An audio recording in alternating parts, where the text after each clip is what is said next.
F'Mejju li għadda pajjiżna laqa 192,000 turist li flimkien għattaw kważi 1,030,000 lejl hawn Malta.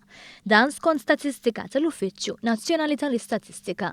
Dan ifisser li t-turisti f'dan ix-xahar żdiedu b'10% meta mqabbla ma' Mejju tas-sena l-oħra, filwaqt li n-numru tal-jieli li għattaw żdiedu b'6.6%.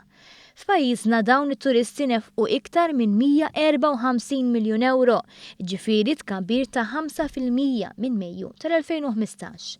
B'dawn iċ-ċifri l-ammont ta' turisti li żaru pajjiżna minn Jannar sa Mejju qabżu 640,000 u li l-jiem mqattab kollox laħqu l-4,400,000, jiġifieri żieda ta' 8.5% fuq l-istess perjodu is-sena li għaddiet.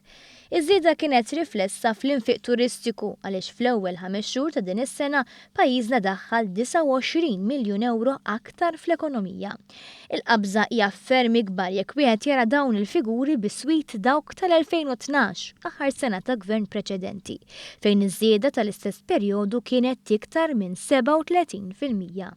Fis-stqarrija l-Ministru għat-Turiżmu Edward Zammit Lewis qal li dawn il-figuri pożittivi jimlew il-Gvern b'kuraġġ fid-dawl ta' sfidi bħal Brexit għaliex juru żieda fis-swieq mhux tradizzjonali bħal dak Skandinavu, Ġermaniż, Olandiż, Spanjol u Amerikan.